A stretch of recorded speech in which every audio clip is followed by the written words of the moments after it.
형제 자매 여러분 안녕하십니까?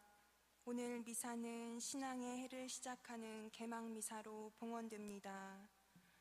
우리들의 허약한 신앙을 굳건히 하고자 다짐하며 신앙의 해를 시작하는 우리에게 하느님의 은총을 청하며 이 미사를 봉헌합시다. 일어서시겠습니다. 미사 시작 전 기도로 삼종기도 바치시겠습니다. 성부와 성자와 성령의 이름으로 아멘. 주님의 천사가 마리아께 아뢰니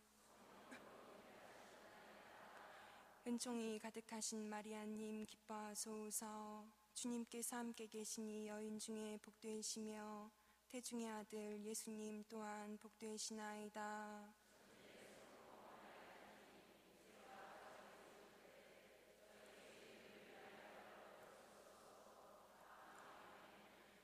주님의 종이 오니 은총이 가득하신 마리아님 기뻐하소서. 주님께서 함께 계시니 여인 중에 복되시며 태중의 아들 예수님 또한 복되시나이다.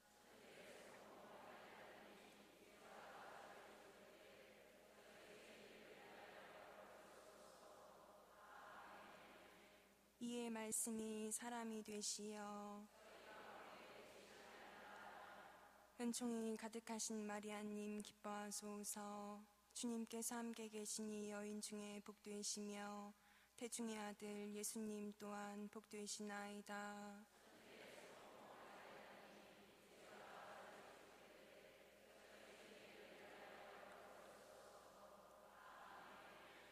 천주의 성모님 저희를 위하여 빌어주시오.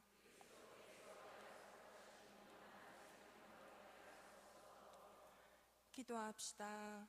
하느님 천사의 아뢰므로 성자께서 사람이 되심을 알았으니 성자의 순환과 십자가로 부활의 영광에 이르는 은총을 저희에게 내려주소서.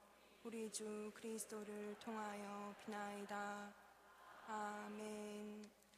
입당성가 1번 부르시겠습니다.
성부와 성자와 성령의 이름으로 아멘. 평화가 여러분과 함께 또한 사제와 함께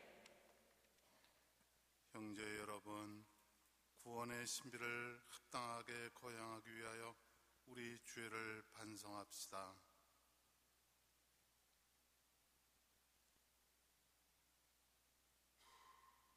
전능하신 하느님과 형제들에게 고백하오니 생각과 말과 행위로 죄를 많이 지었으며 자주의무를 소홀히 하였나이다.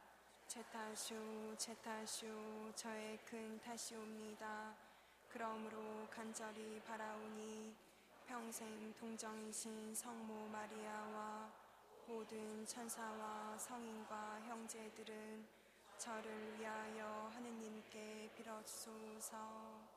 전능하신 하느님, 저에게 자비를 베푸시어 죄를 용서하시고 영원한 생명으로 이끌어 주소서. 아멘.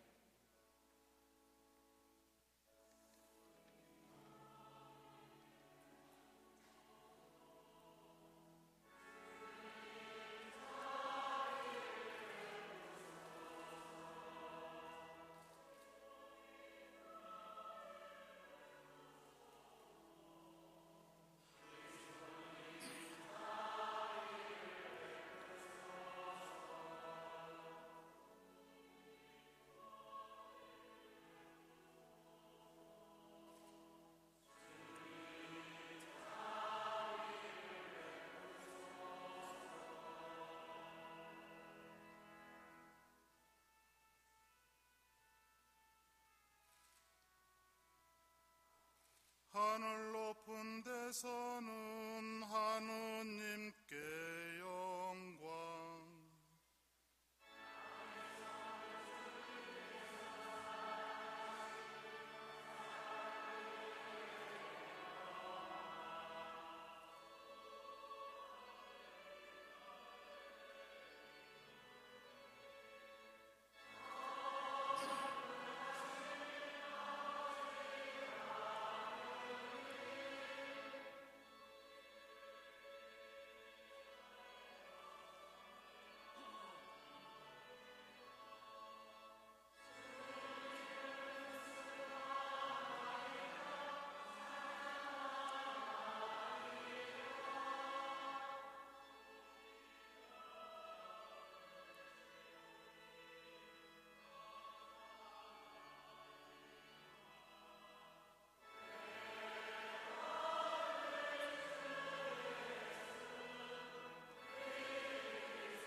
기도합시다.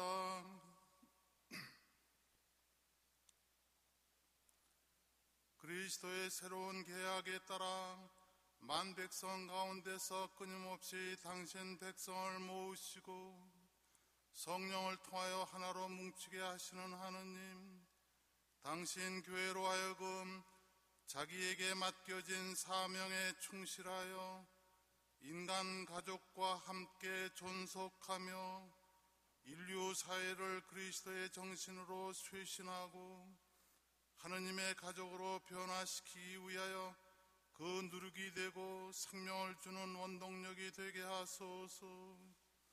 성부와 성령과 함께 천주로서 영원히 살아계시며 다스리시는 성자 우리 주 예수 그리스도를 통하여 비나이다. 아멘. 앉으시겠습니다.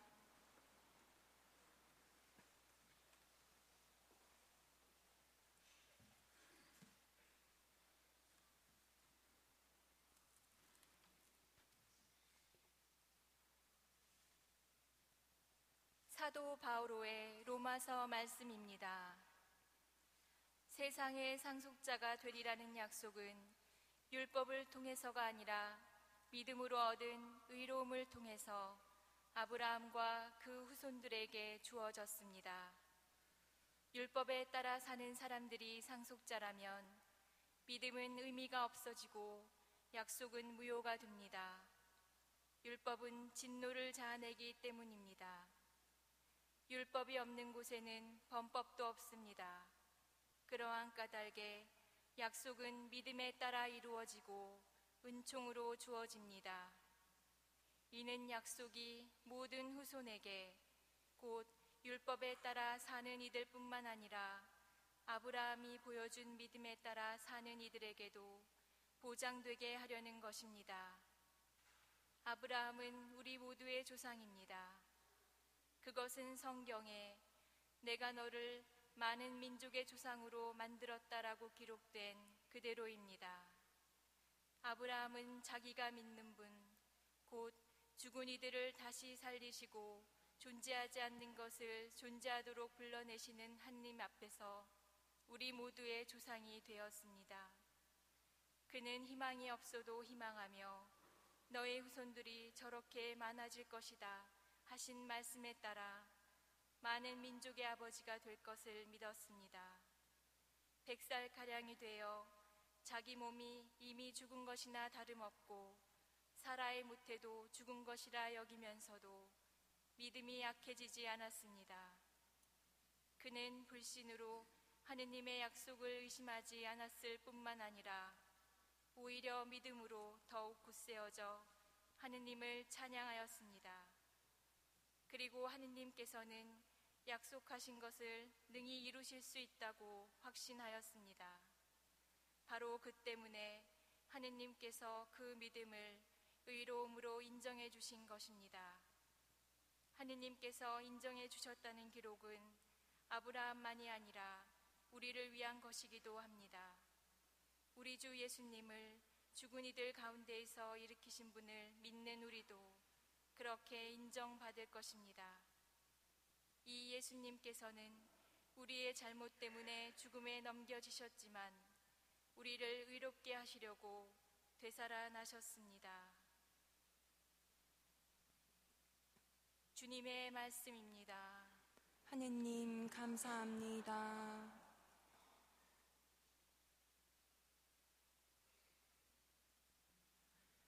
화답송은 성가 480번 2절까지 부르시겠습니다.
일어서시겠습니다.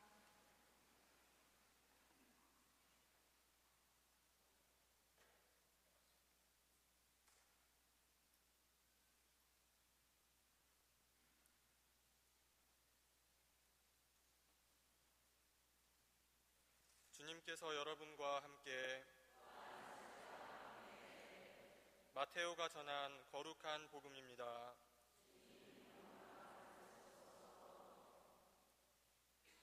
예수님께서는 제자들을 재촉하시어 배를 타고 건너편으로 먼저 가게 하시고 그동안에 당신께서는 군중을 돌려보내셨다.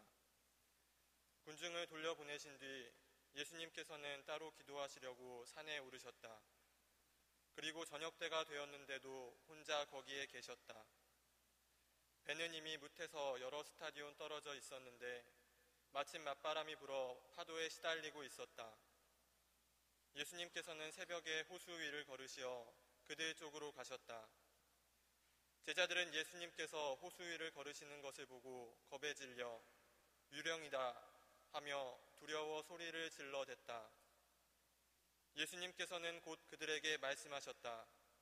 용기를 내어라. 나다. 두려워하지 마라. 그러자 베드로가 말하였다. 주님, 주님이시거든 저더러 물 위를 걸어오라고 명령하십시오. 예수님께서 오너라 하시자 베드로가 배에서 내려 물 위를 걸어 예수님께 갔다. 그러나 거센 바람을 보고서는 그만 두려워졌다. 그래서 물에 빠져들기 시작하자 주님, 저를 구해 주십시오 하고 소리를 질렀다. 예수님께서 곧 손을 내밀어 그를 붙잡으시고 이 믿음이 약한 자야, 왜 의심하였느냐 하고 말씀하셨다. 그러고 나서 그들이 배에 오르자 바람이 그쳤다. 그러자 배 안에 있던 사람들이 그분께 엎드려 절하며 스승님은 참으로 하느님의 아드님이십니다 하고 말하였다. 주님의 말씀입니다. 그리스도님 찬미합니다. 앉으시겠습니다.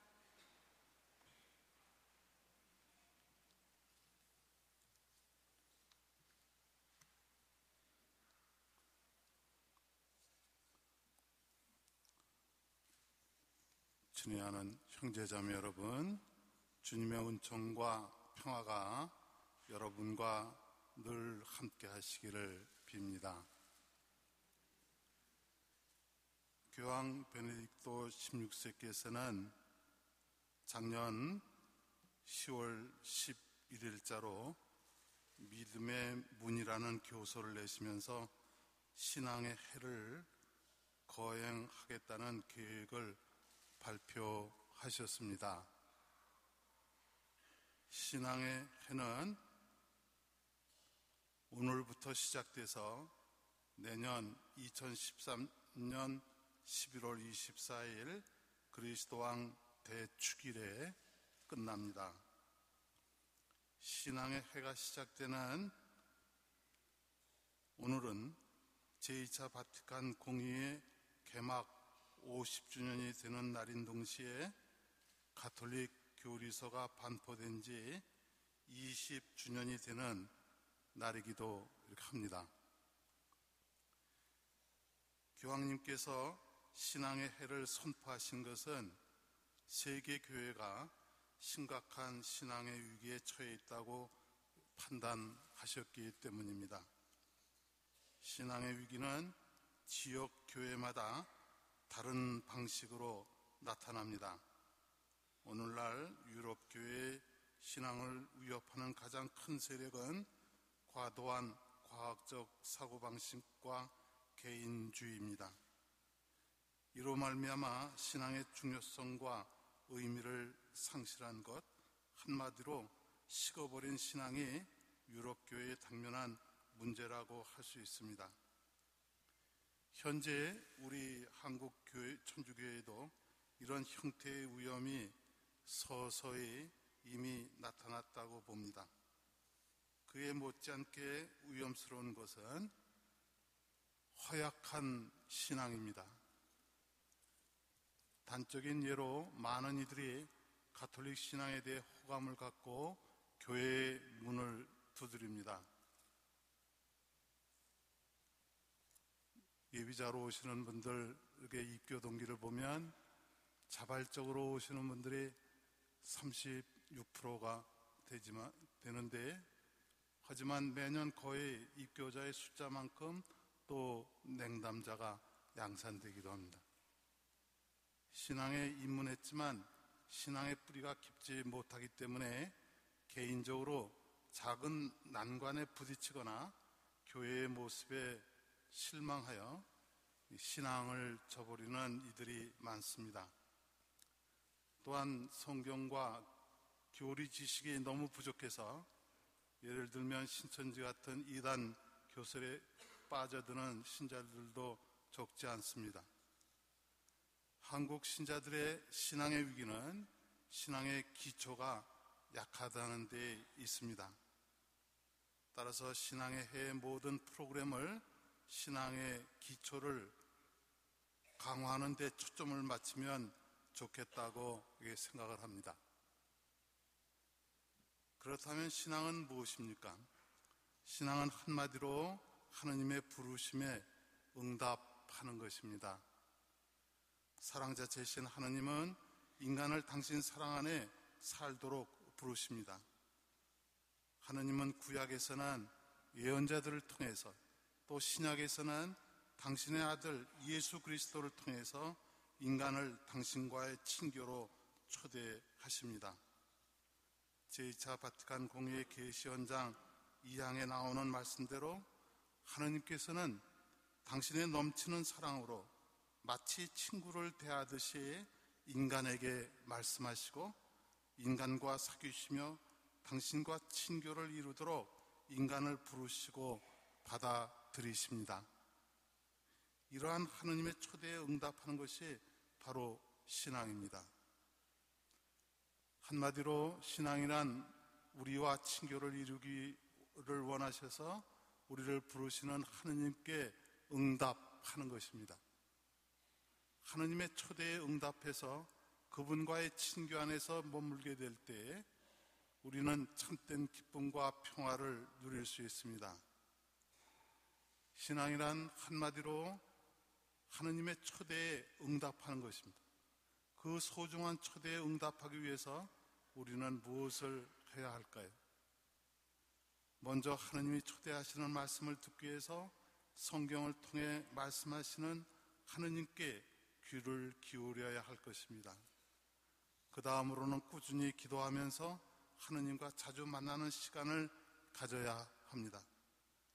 하느님의 뜻은 교회를 통해서 분명하게 드러납니다. 따라서 하느님의 뜻을 좀 더 명확하게 알기 위해서는 교회의 가르침에 충실해야 합니다. 아울러 우리는 미사 중에 주님과 일치를 이루고 또 신자들 서로 간에 친교를 이룹니다. 마지막으로 주님과 친교를 이룸으로써 그분의 손과 발이 되어 세상에 나아가 사랑의 봉사를 하는 힘을 얻게 됩니다. 이 모든 것을 다음과 같이 5가지 서목표로 요약해 볼 수 있겠습니다. 첫째, 말씀으로 시작되는 신앙. 둘째, 기도로 자라나는 신앙. 셋째, 교회 가르침으로 다져지는 신앙. 넷째, 미사로 하나 되는 신앙. 다섯째, 사랑으로 열매 맺는 신앙입니다. 우리는 신앙이 깊어질수록 주님과의 친교가 깊어지고, 그러면 주님으로부터 세상이 주지 못하는 기쁨과 평화를 선물로 받을 수 있을 것입니다. 신앙에 입문하지만 신앙의 삶에 깊이 들어가지 못하고, 그래서 신앙의 맛을 느끼지 못하기 때문에 냉담자들이 양상되는 것은 아닐까 합니다. 성경을 자주 읽고 묵상하면서 또 꾸준히 기도하면서 교회의 가르침을 충실히 배우면서 미사에 성심껏 참석하면서 사랑의 봉사라는 열매를 맺게 될 때 신앙의 기쁨을 누릴 수 있을 것입니다. 신앙의 해는 한 해의 행사로 끝나서는 안 될 것이고, 또 신자들의 신앙의 기초를 다지고 성장하고 활성화하는 데에 출발점이 되어야 하겠습니다. 하느님의 은총이 우리 교구와 또 한국교회에 가득히 내리기를 기원합니다.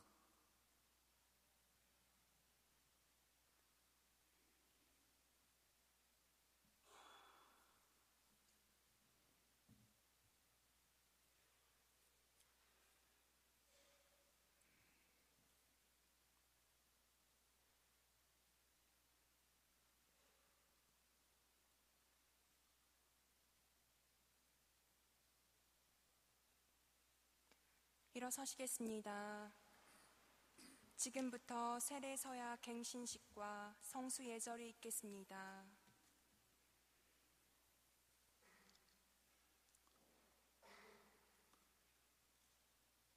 친애하는 형제자매 여러분, 우리는 세례로 파스가 신비에 참여하여 그리스도와 함께 죽고 또 그리스도와 함께 새 생명으로 살아났습니다.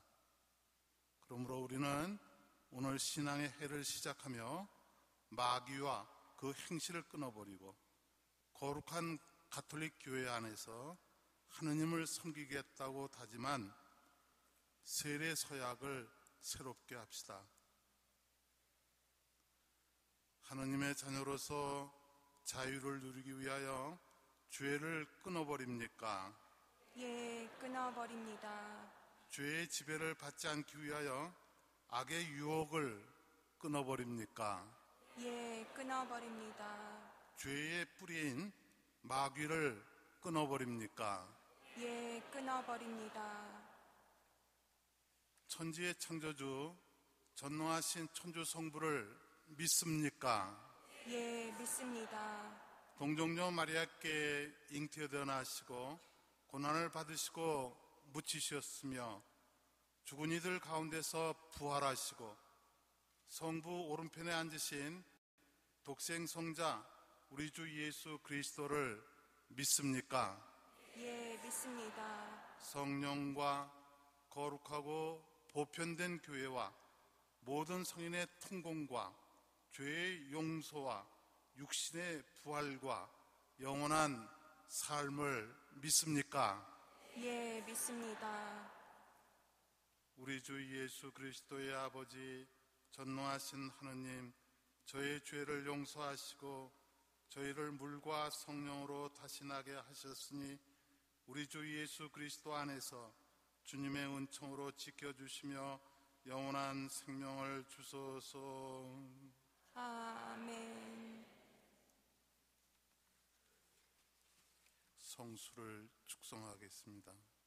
친애하는 형제자매 여러분, 우리가 받은 세례를 기념하기 위하여 사용할 이 물에 우리 주 하느님께서 강복하여 주시기를 간절히 청합시다. 주님께서는 우리가 받은 성령께 충성을 다하도록 우리를 새롭게 하여 주실 것입니다. 전능하신 주 하느님, 주님께서는 모든 생명의 샘이며 근원이시니 이 물에 강복하시어 믿음으로 이 성수를 사용하는 저희의 죄를 용서하시고 온갖 질병과 원수의 함정에서 보호하소서. 또한 자비를 베푸시어 구원을 주는 생명의 물이 언제나 저희 안에서 솟아나 깨끗한 마음으로 주님께 나아가게 하시며 모든 위험에서 벗어나게 하소서. 우리 주 그리스도를 통하여 비나이다. 아멘. 대주교님께서 성수를 뿌리시는 동안 성가 67번 부르시겠습니다.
보편 지향기도 바치시겠습니다.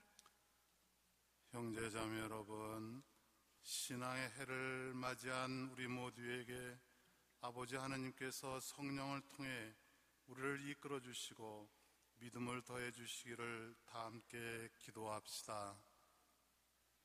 우리 모두 교회를 위하여 잠시 침묵 중에 기도합시다.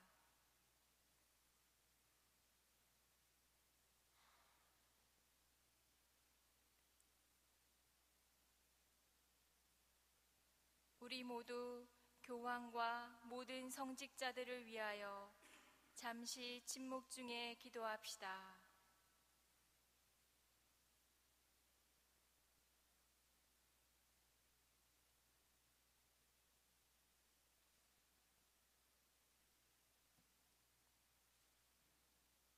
우리 모두 우리나라를 위하여 잠시 침묵 중에 기도합시다.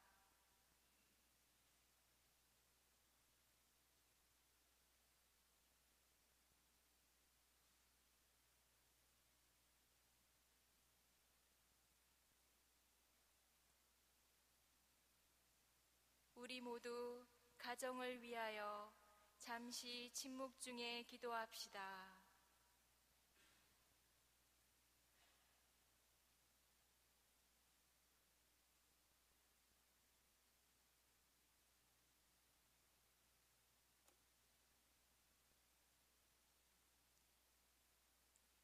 저희를 언제나 올바른 길로 이끌어 주시는 주님, 저희가 주님의 뜻에 따라 충실히 살아가기를 다짐하며 바치는 이 기도를 즐겨 들어주소서.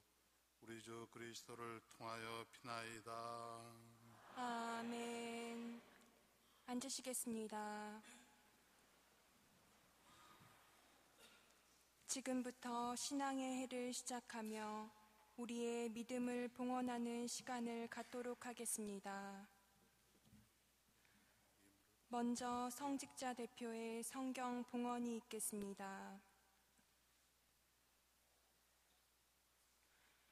주님, 당신께 성경을 봉헌하며 저희가 생활 속에서 성경을 읽고 쓰고 묵상할 것을 약속합니다. 성경을 모르는 것은 그리스도를 모르는 것이라는 말을 마음에 깊이 새기며 지금보다 더욱더 당신의 말씀을 가까이 하고 소중히 귀담아 들으며 성실히 쓰고 삶 속에 실천하고자 결심하오니 저희의 정성을 어여삐 보시어 받아주소서.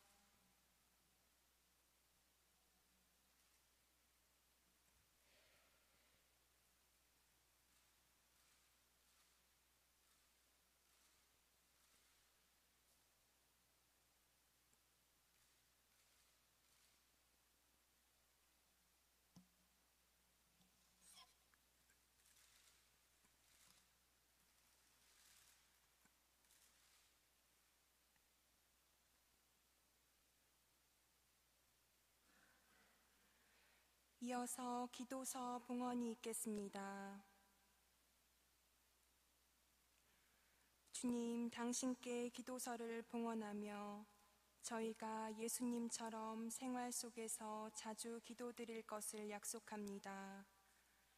기도는 당신과 나누는 사랑의 대화임을 마음에 깊이 새기며 아침과 저녁 기도를 통해 하루의 시작과 마침을 주님과 함께하고 삼종 기도를 통해 저희의 시간을 봉헌하며 식사 기도를 통해 일용할 양식에 감사드리고자 하오니 저희의 정성을 어여삐 보시어 받아주소서.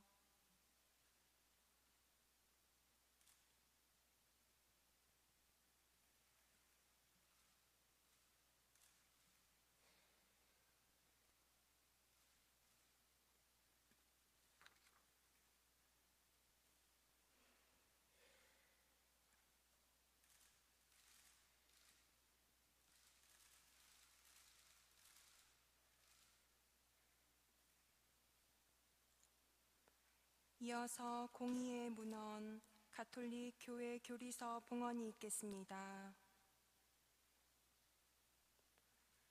주님, 당신께 공의의 문헌 가톨릭 교회 교리서를 봉헌하며 저희가 생활 속에서 교회의 가르침을 공부할 것을 약속합니다.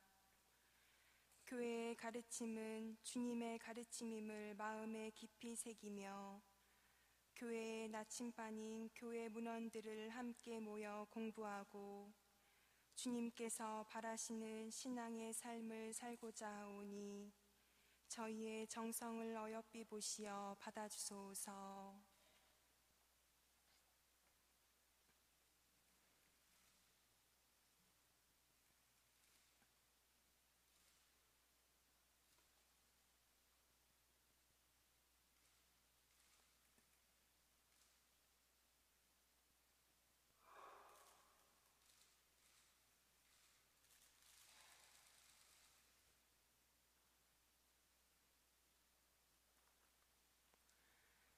이어서 빵과 포도주의 봉헌이 있겠습니다. 주님, 당신께 빵과 포도주를 봉헌하며 저희가 성체성사로 하나 되어 서로 사랑하며 살아갈 것을 약속합니다. 생명의 양식인 성체를 받아 모시어 당신과 하나 되고 더욱 건강한 믿음 생활을 하며 저희 모두가 하나 되는 일치의 공동체가 되고자 하오니 저희 정성을 어여삐 보시어 받아주소서.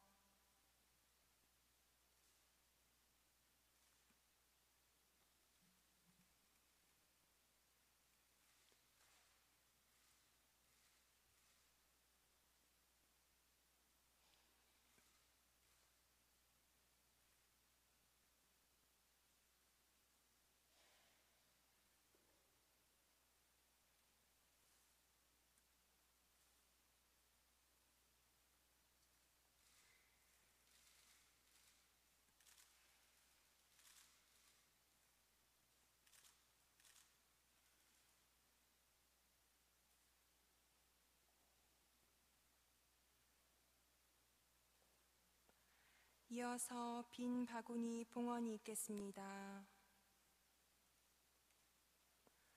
주님, 당신께 빈 바구니를 봉헌하며 저희가 신앙의 해 동안 이 바구니를 사랑의 열매로 가득 채울 것을 약속합니다. 실천하지 않는 믿음은 죽은 믿음이라는 말씀을 마음에 새기고 하루하루의 삶을 통해 열심히 선교하고 도움의 손길이 필요한 이들에게 봉사하며 가족과 이웃에게 당신 사랑을 증거함으로써 신앙을 꽃피우고 열매 맺고자 하오니 저희 정성을 어여삐 보시어 받아주소서.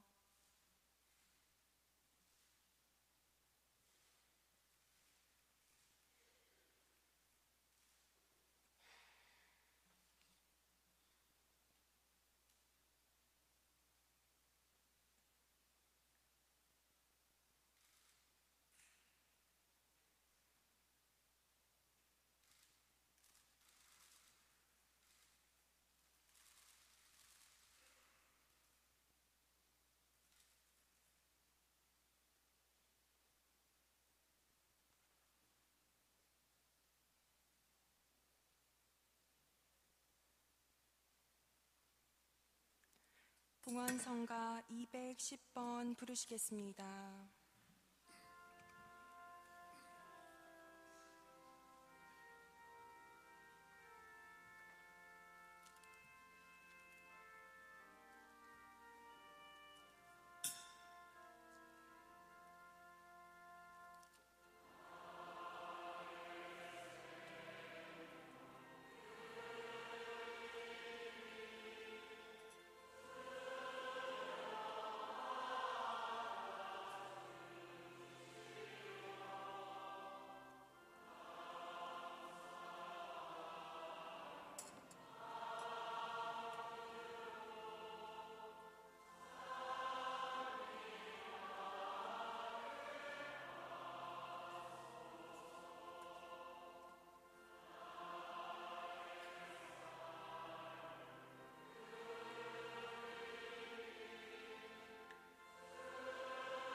형제 여러분, 우리가 바치는 이 제사를 전능하신 하나님 아버지께서 기꺼이 받아주시도록 기도합시다. 사제의 손으로 바치는 이 제사가 주님의 이름에는 찬미와 영광이 되고 저희와 온 교회에는 도움이 되게 하소서. 주님, 저희가 봉헌하는 제물을 인절히 받으시고 십자가에 달려 돌아가신 그리스도의 심장에서 태어난 당신 교회로 하여금 이 미사 성제로서 끊임없이 거룩한 교회가 되어 항상 거룩하게 살아가며 그 설립자이신 그리스도께 마땅한 보답을 드리게 하소서. 우리 주 그리스도를 통하여 비나이다. 아멘. 주님께서 여러분과 함께 또한 사제와 함께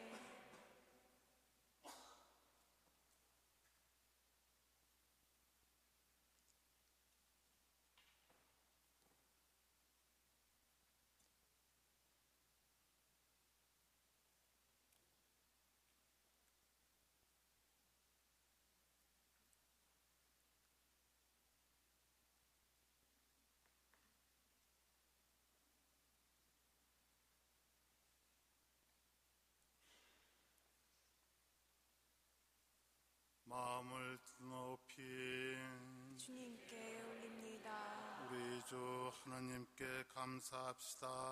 마땅하고 옳은 일입니다. 거룩하신 아버지, 세상의 창조주이시며 모든 생명의 샘이신 주님, 언제나 어디서나 아버지께 감사함이 참으로 마땅하고 옳은 일이며 저의 도리요 구원의 길이옵니다.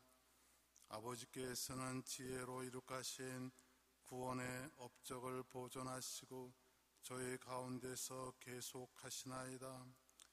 일찍이 전능하신 팔을 펼치시어 이스라엘 백성을 광야에서 인도하셨으며 지금은 성령의 힘으로 이 세상의 나그네인 교회와 언제나 함께 하시고 우리 주 그리스도를 통하여 영원한 주님 나라로 인도하시나이다. 그러므로 모든 천사와 성인과 함께 저희도 주님을 찬미하며 끝없이 노래하나이다.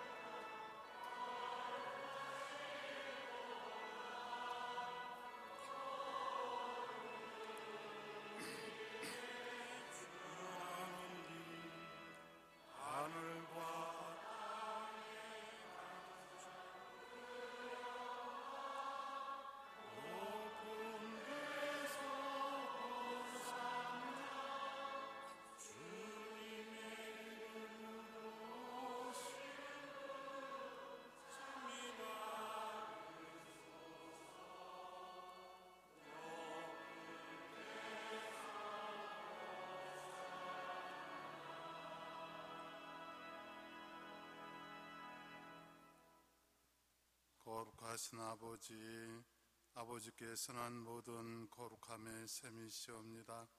간구하오니 성령의 힘으로 이 예물을 거룩하게 하시어 우리 주 예수 그리스도의 몸과 피가 되게 하소서. 스스로 원하신 순환이 다가오자 예수께서는 빵을 들고 감사를 드리신 다음 쪼개어 제자들에게 주시며 말씀하셨나이다. 너희는 모두 이것을 받아 먹어라. 이는 너희를 위하여 내어줄 내 몸이다.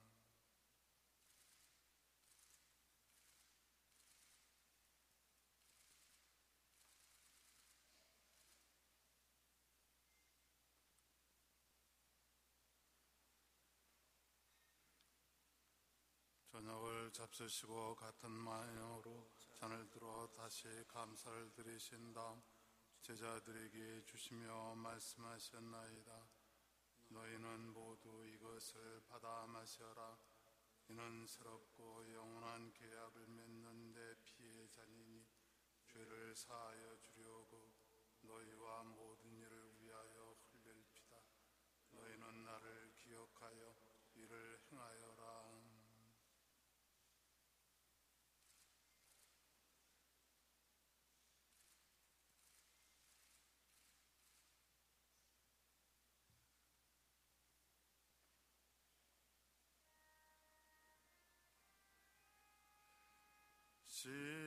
신앙의 신비여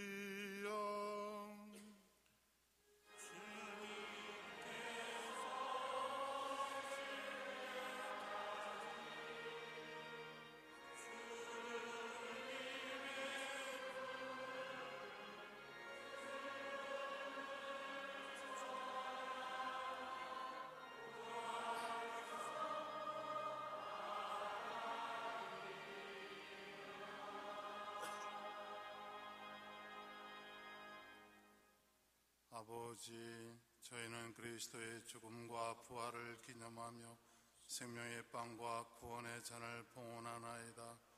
또한 저희가 아버지 앞에 나와 봉사하게 하시니 감사하나이다. 간절히 청하오니 저희가 그리스도의 몸과 피를 받아 모시어 성령으로 모두 한 몸을 이루게 하소서.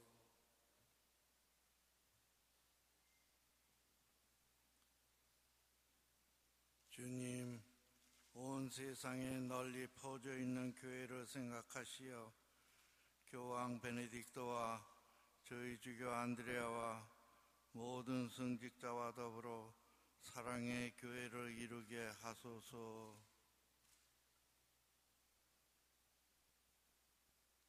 부활의 희망 속에 거의 잠든 교우들과 세상을 떠난 다른 이들도 모두 생각하시어 그들이 주님의 빛나는 얼굴을 배웁게 하소서.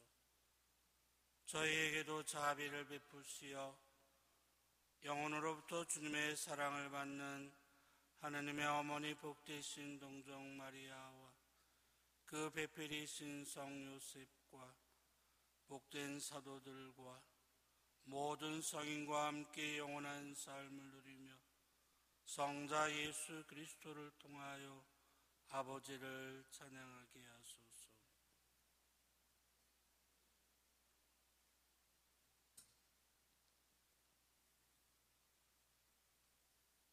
그리스도를 통하여 그리스도와 함께 그리스도 안에서 성령으로 하나 되어 전능하신 천주 성부 모든 영예와 영광을 영원히 받으소서.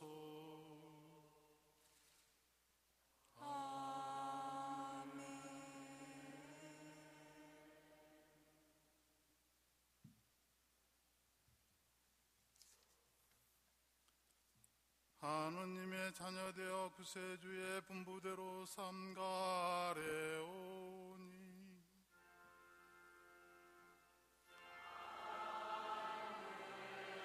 계신 우리 아버지의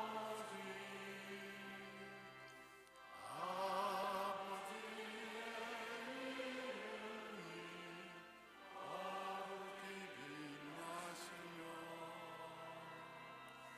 아버지의 나라가 오시며 아버지의 뜻이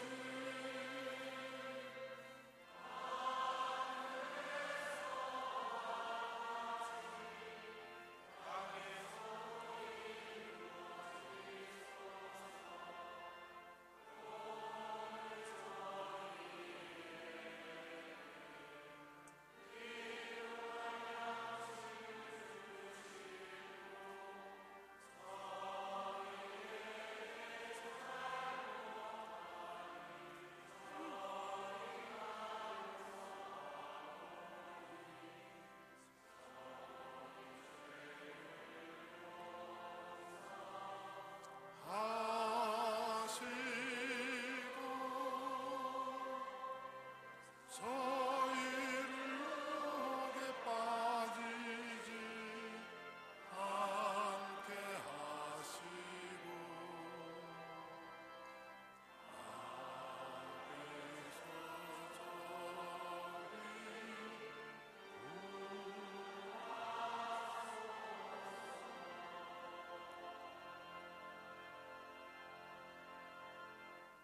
주님, 저희를 모든 악에서 구하시고 한평생 평화롭게 하소서.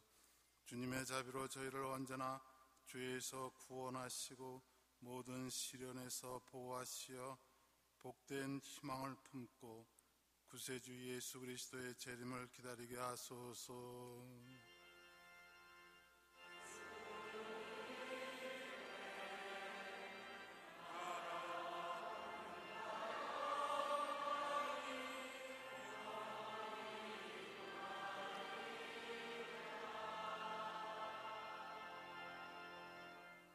주 예수 그리스도님 일찍이 사도들에게 말씀하시기를 너에게 평화를 두고 가며 내 평화를 주노라 하셨으니 저의 죄를 헤아리지 마시고 교회의 믿음을 보시어 주님의 뜻대로 교회를 평화롭게 하시고 하나 되게 하소서.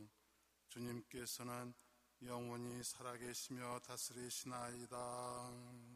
아멘. 주님의 평화가 항상 여러분과 함께 또한 사제와 함께 평화의 인사를 나누십시오. 평화를 빕니다.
하나님의 어린 양 세상의 죄를 없애시는 분이시니 이 성찬에 초대받은 이는 복되도다.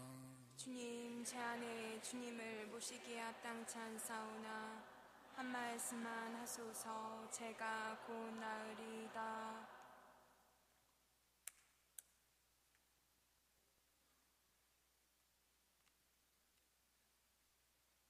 앉으시겠습니다. 가톨릭에서 세례받은 분 중 성체를 보실 분은 차례로 나오시겠습니다.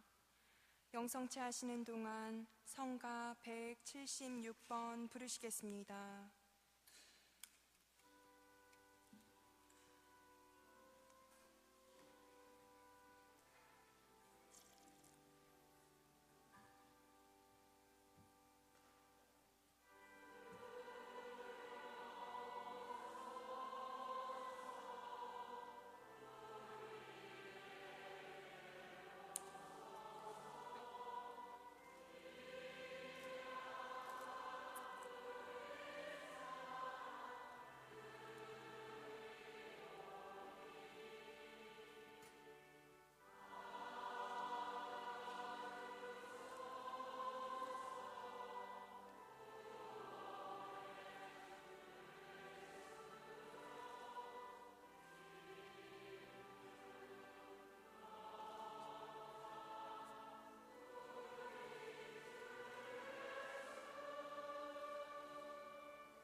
계속해서 152번 부르시겠습니다.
기도합시다. 일어서시겠습니다. 가난한 사람들을 부르시어 당신 나라에서 우대를 받도록 섭리하신 주님, 저희가 당신 성자의 성체를 받아 모시고 간구하오니 교회의 활동을 도와주시어 풍요한 구원의 신비를 끊임없이 그들에게 나타내 보이게 하소서. 우리 주 그리스도를 통하여 비나이다. 아멘. 앉으시겠습니다. 신앙의 해를 맞이하여 정진석 니콜라오 추기경님의 축사가 있겠습니다.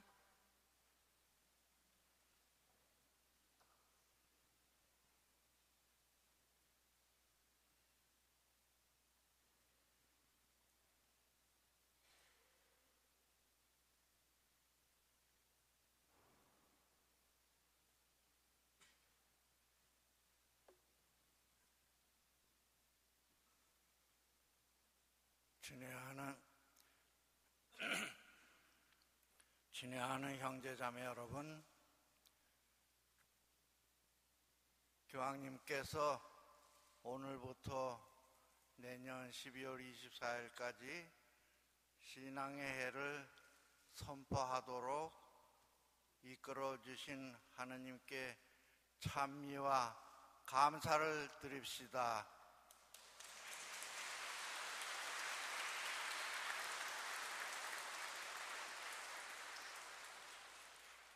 교황님께서 신앙의 해를 선포하신 뜻은 우리 신앙을 더 깊은 차원으로 이끌어 가도록 적어도 1년 동안 노력해보자, 그런 뜻입니다. 그럼 신앙생활이라는 것은 무엇입니까? 신앙생활을 설명하자면 길게 설명할 수도 있겠지만 아주 요약해서 한마디로 신앙생활이 뭐냐, 그렇게 대답할 수 있겠습니까? 좀 어렵겠죠? 예수님께서 우리 신앙생활을 아주 간단 명료하게 말씀하셨습니다. 하느님을 전심 전력을 기울여서 사랑하라. 그리고 이웃 사람을 자기 자신처럼 사랑해라. 이것이 가장 큰 계명이다. 이것을 실천하면 장차 하느님 나라에서 영원한 행복을 누릴 것이다. 이렇게 말씀하셨어요. 이것이 신앙생활의 요점이고 핵심입니다. 그런데 왜 우리가 신앙생활이 어렵다고 그러는지 그 이유를 이렇게 되씹으면서 신앙생활을 어떻게 하면 한 단계 높은 차원의 신앙으로 갈 수 있는가, 그것을 간단하게 말씀드리고자 합니다. 성인들은 우리가 늘 말하듯이 신앙생활의 모범이라 그럽니다. 그럼 성인들의 삶은 어떠했느냐 그러면은 하느님을 따라서 하느님과 일치해서 하느님과 친교를 맺는 생활을 하셨다, 이렇게 표현을 합니다. 그럼 이 말씀의 뜻이 뭐냐 그렇죠? 우선 하느님이 보이지 않는데 어떻게 사랑합니까? 우리가 성당에 오면 하느님을 전심전력으로 온 정성을 기울여서 사랑해야 한다, 이래요. 그런데 어떻게 하는 거예요? 하느님하고 악수하는 거예요? 하느님과 포옹하는 겁니까? 하느님 안 보이는데? 그럼 어떻게 하는 것이 하느님을 사랑하는 거예요? 하느님의 뜻을 받들어서 하느님이 원하시는 것을 해드리는 거, 이게 사랑이에요. 예를 들면 부부간에 사랑해라. 부부간에 어떻게 하는 게 사랑하는 거예요? 육체적으로 접촉하는 거, 그게 사랑입니까?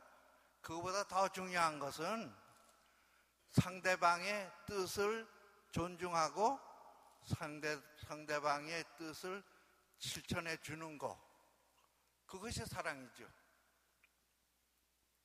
네? 사랑이 뭐냐? 곰곰이 생각해 보세요. 사랑은 내 뜻을 잠깐 뒤로 물리치고 상대방의 뜻을 존중해서 상대방의 뜻을 따라주는 거, 그게 사랑이에요. 그러니까 우리가 하느님을 정성을 다 바쳐서 사랑한다. 그건 무슨 뜻이냐 하면 하느님의 뜻을 헤아려서 하느님의 뜻을 날마다 실천하는 것, 그것이 바로 하느님을 사랑하는 거예요. 근데 그런 거 하느님이 뭘 원하시는지, 하느님의 뜻이 뭔지 어떻게 알 수 있습니까? 모르잖아요. 하느님이 고맙게도 당신이 무엇을 원하시는지, 어떻게 하는 것이 당신의 뜻을 받드는 건지 성경으로 우리에게 알려주셨어요.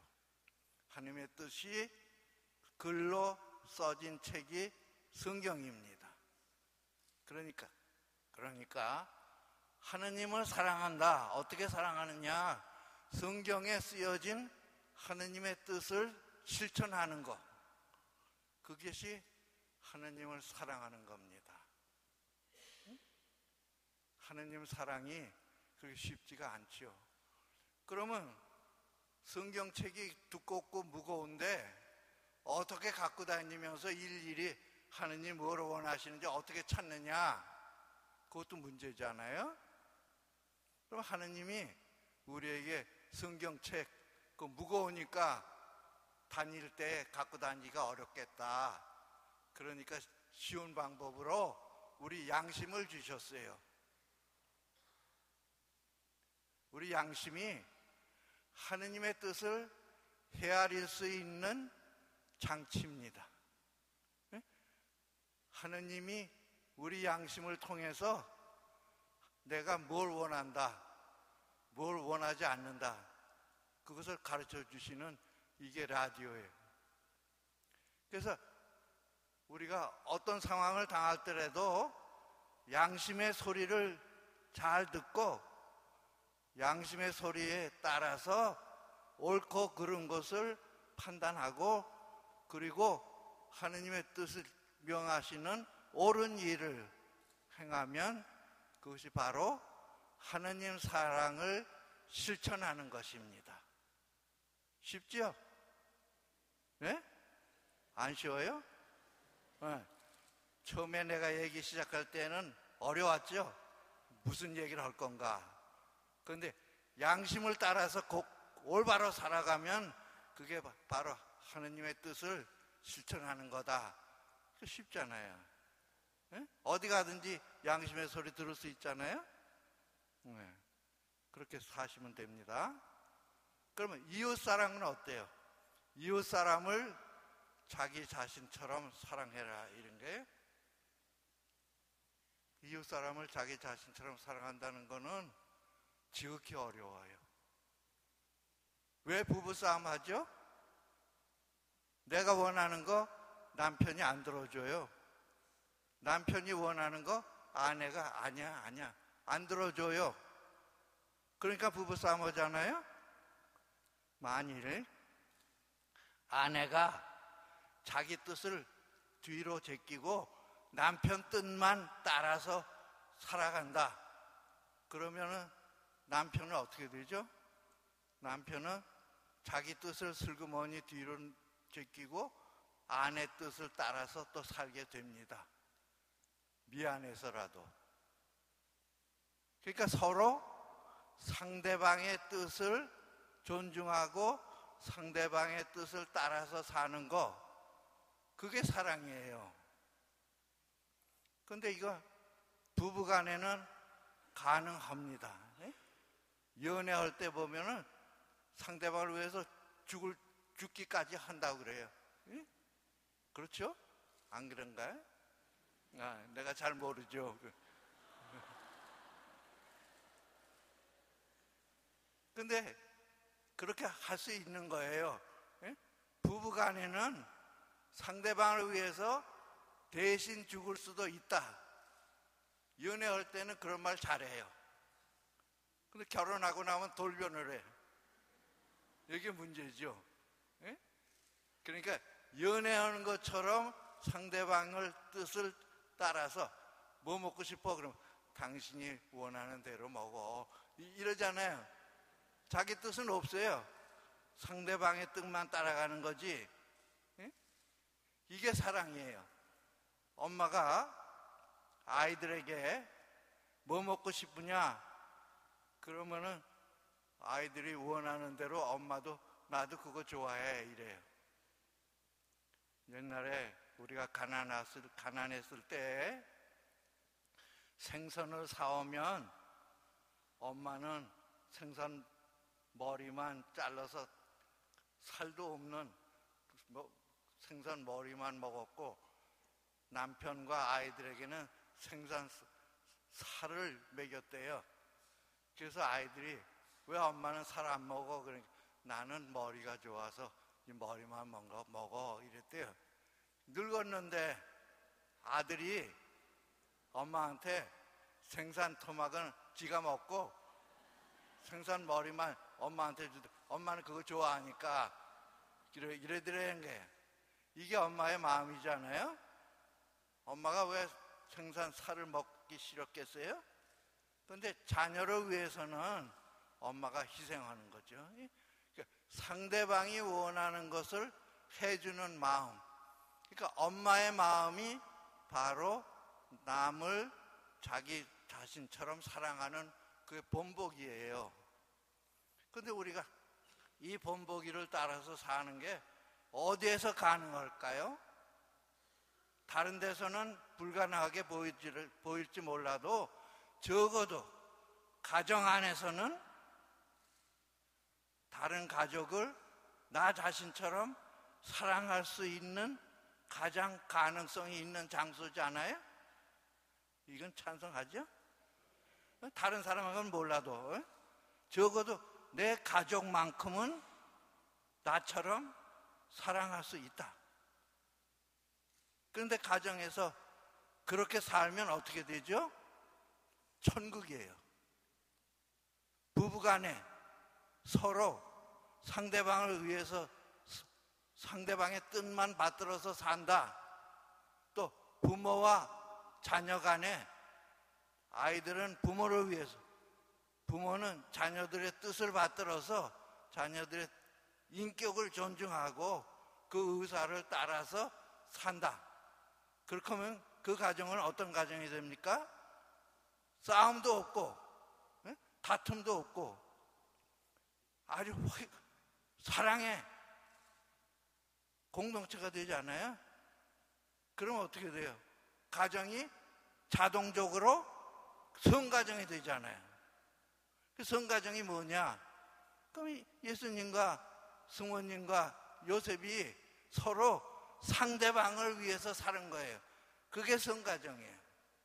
그러니까 우리가 성당에 오는데 성가정이 됐다 그래요.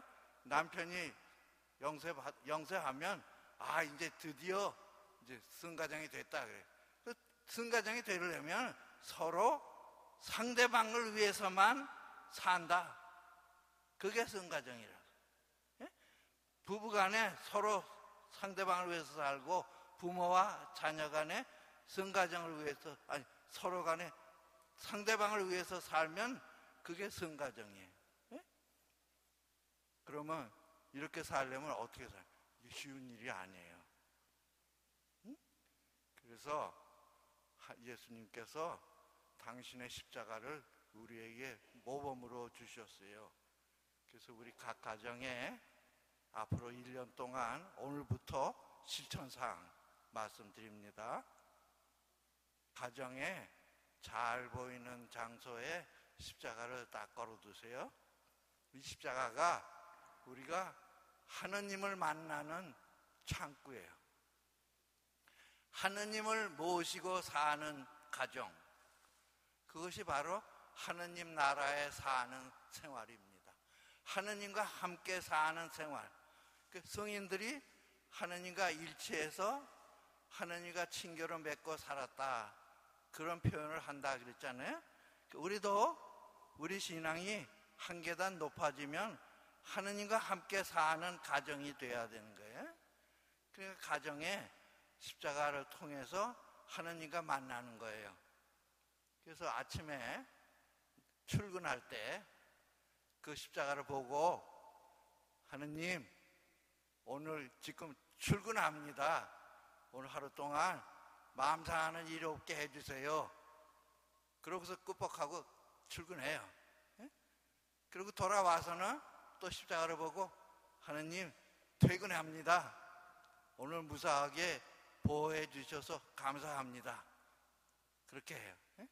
아내가 남편 때문에 속상하는 거 있으면 십자가를 보고 하느님 오늘 남편하고 조금 다퉜어요. 그런데 크게 미워서 그런 건 아니니까 하느님이 용서해 주세요. 제가 어떻게 참을 수 있는지 이끌어 주세요. 그렇게 하세요. 예? 애교도 부리고 응석도 부리고 그 십자가 앞에서 하느님한테 하느님 다 보고 계시잖아요. 이게 십자가가 CCTV예요. 하느님이 보신 CCTV. 응? 그러니까 그 CCTV 보고서 하느님 저 보시죠? 저 이렇게 오늘 아침 남편하고 조금 다퉜어요. 근데 미워서 그런 건 아닙니다. 근데 남편도 착한 사람이에요. 근데 우리 집안이 좀 어려워서 이러니까 좀 보살펴 주세요. 그리고 해 이렇게 해서 응? 그럼 하느님이 귀엽다 그러고 돌봐주시죠. 응? 또 아이가 속썩이면 하느님 제 자식인데 참 어려워요. 요새 세대 차이가 있어서 말을 통 안 들어요. 소통이 안 돼요. 하느님 이끌어 주세요. 아이들도 학교에 갈 때 하느님 오늘 학교 갑니다 이러고 또 돌아와서는 하느님 학교 갔다 옵니다. 왔습니다. 오늘 별일 없었습니다. 오늘 싸웠어요. 뭐 이런 그것도 다 보고 가요. 십자가 앞에 온갖 얘기 다 하세요. 속상한 일, 골치 아픈 일, 괴로운 일, 살림살이가 어려운 일, 이거 다 얘기하세요. 이게 기도예요. 네? 기도 어렵게 생각하지 마세요. 십자가 앞에서 하고 싶은 말 다 하는 거, 그게 기도예요. 오늘부터 실천하세요. 네? 십자가 이렇게 걸어놓고 그러면 1년 후에는 정말 성가정 될 거예요. 1년 동안 실천하세요. 네? 그리고 아까 이웃사랑이 어렵다 그랬는데 이웃사랑 연습하지 않으면 안 돼요. 어떻게 다른 사람을 나처럼 사랑할 수 있습니까? 나처럼 사랑하려면 내가 원하는 거 다 해줘야 돼요. 내가 원하는 거 나는 못하고 다른 사람한테 다 해줘야 되는 거예요. 그 예수님이 그렇게 하라고 그랬어요. 근데 성당에 와서는 그렇게 합니다. 그리고 집에 가서 안 하지 않아요? 그러니까 우리가 성당에서의 신앙생활하고 집에 가서의 신앙생활하고 다르다 이거지. 예? 이거를 같아야 된다고요. 예? 지금 내가 얘기하는 거 여러분 웃으면서 들었잖아요. 응? 웃으면서 들은 거는 진실이기 때문에 예? 이게 하느님의 가르침이에요. 근데 이걸 실천을 못하는 게 문제지. 그러니까 오늘 이거를 연습을 어디서부터 하느냐? 쉬운 데서부터 연습을 해야 되잖아요. 가장 쉬운 데가 어디야? 이웃 사랑에 실천하는데 가장 쉬운 데 가정이에요. 가정에서 못하면 다른 데서도 못해요. 근데 예수님 못하는 걸 왜 명령하셨겠습니까? 할 수 있으니까 하라고 그러셨지. 그래서 오늘서부터 이렇게 가정에서부터 연습하는 거예요. 서로가 상대방의 뜻을 존중해서 상대방의 뜻을 따라준다. 그게 사랑이에요. 오늘부터 가정에서 남편은 아내의 뜻을 따라서 가지고 아내는 남편 뜻을 따라서만 해주고 그러면 부부싸움 없어요. 내 주장만 하니까 문제가 생기는 거죠. 또 엄마의 생각, 아빠의 생각을 아이들한테 강요를 하니까 아이들이 반발하는 거죠. 아이들의 말도 들어주고 아이들이 원하는 게 옳으면 부모가 굽혀서 해주고 그렇게 하면은 부모와 아이들 간에 소통이 되고 사랑이 됩니다. 그게 가장 쉬운 거, 가장 가능성이 많은 데 거예요. 그러니까 부모와 아이들이 사랑하지 않는다면 다른 사람을 하물며 어떻게 사랑할 수 있어요? 못하죠, 그건. 근데 왜 예수님이 못할 거를 명하셨겠습니까? 가능하니까 하라는 거죠. 그게 성인들의 생활이에요. 예수님의 말씀을 실천한 사람, 그 사람들이 성인이고 그 사람들이 장차 하늘나라에서 하느님을 모시고 사는 사람들입니다. 우리도 신앙생활이 한 계단 높아지면 하느님과 일치한 생활, 하느님과 친교를 맺는 생활, 그걸 하게 됩니다. 만사를 하느님이 원하시는 대로, 내 뜻은 저 뒤로 물려주고 하느님이 원하시는 대로만 살아가는 거죠. 그것이 바로 성인들의 생활이고 그것이 하늘나라에서 사는 것입니다. 죽은 다음에만 하늘나라에서 사는 게 아니에요. 이 세상에서도 하늘나라에서 살 수 있는 길이 그겁니다. 이게 신앙을 한층 높이는 겁니다. 이게 신앙의 해 본뜻입니다. 여러분 웃으면서 경청해 주셔서 고맙습니다.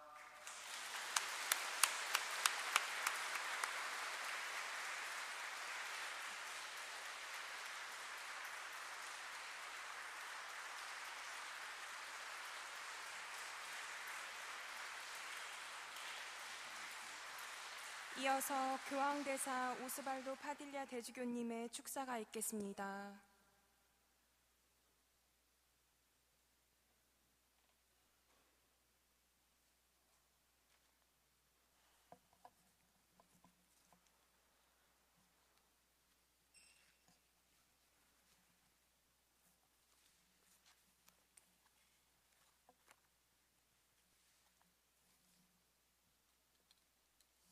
I wish to unite myself spiritually with the Metropolitan Archbishop of Seoul, Most Reverend Andrew Yom Soo-jung, with the clergy and the Catholic community of the Archdiocese, as we join our hearts and minds with the Holy Father Pope Benedict XVI at the opening of the Year of Faith.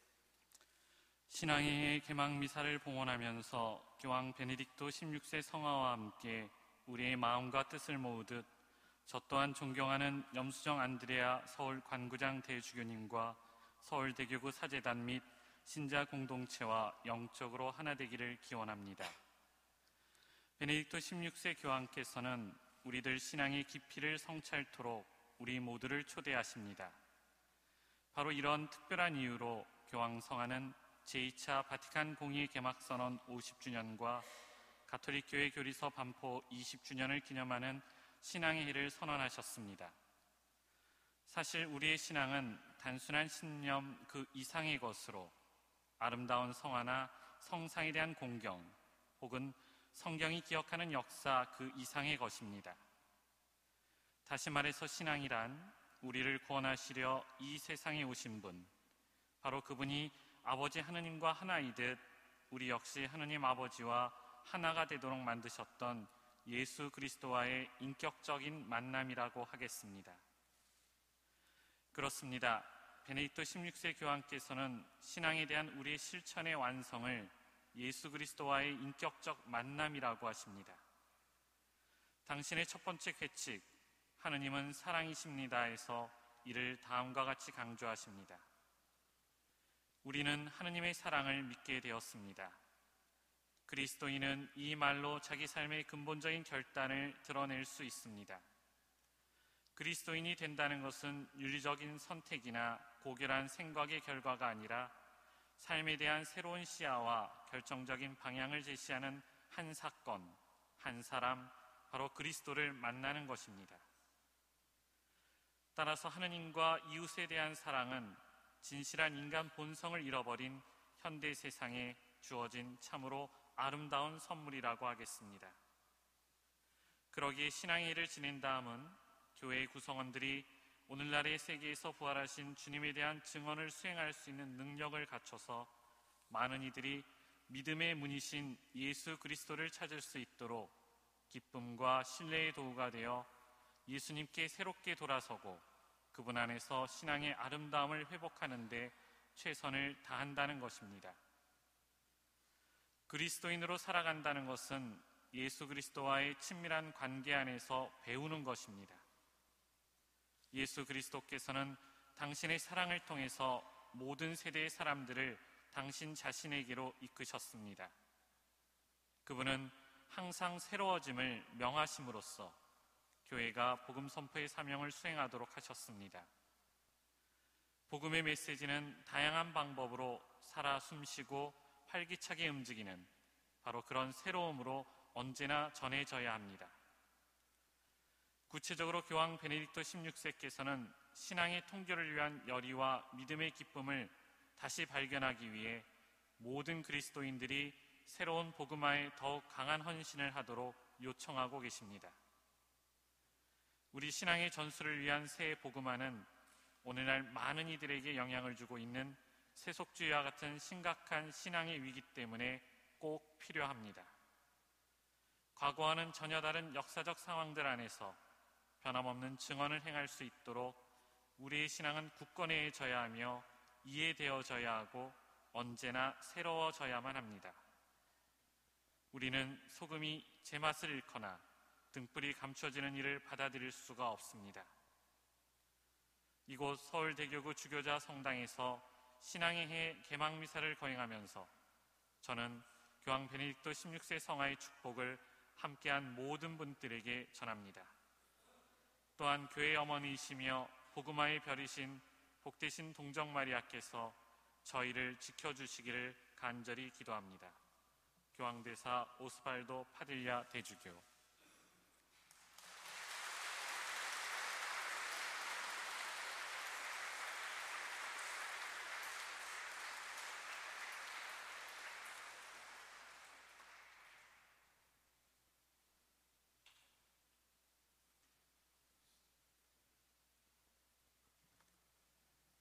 공동 집전하신 주교님들과 사제들을 함께 장엄 축복드리겠습니다.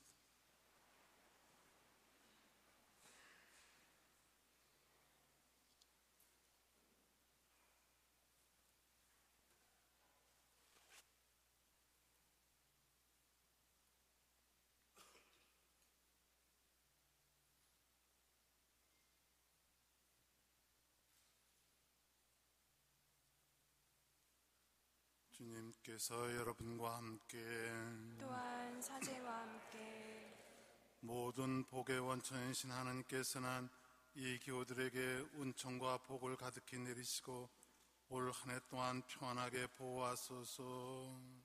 아멘. 이 교우들의 믿음을 온전히 지켜주시어 희망을 잃지 않게 하시며 한결같은 사랑을 지니게 하여 주소서.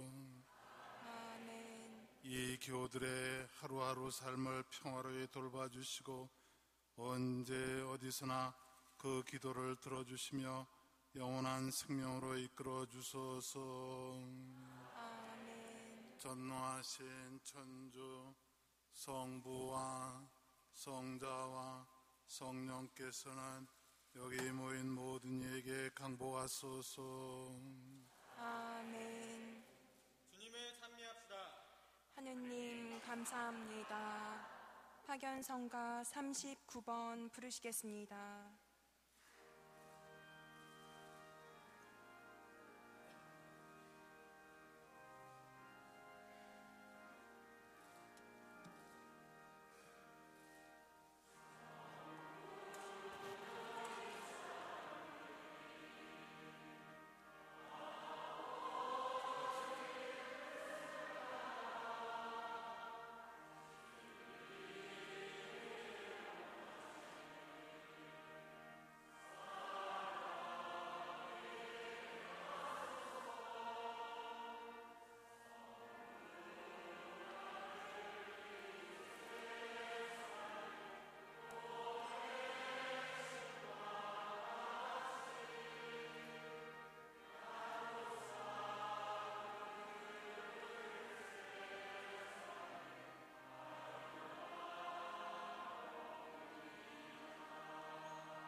성부와 성자와 성령의 이름으로 아멘. 안녕히 가십시오.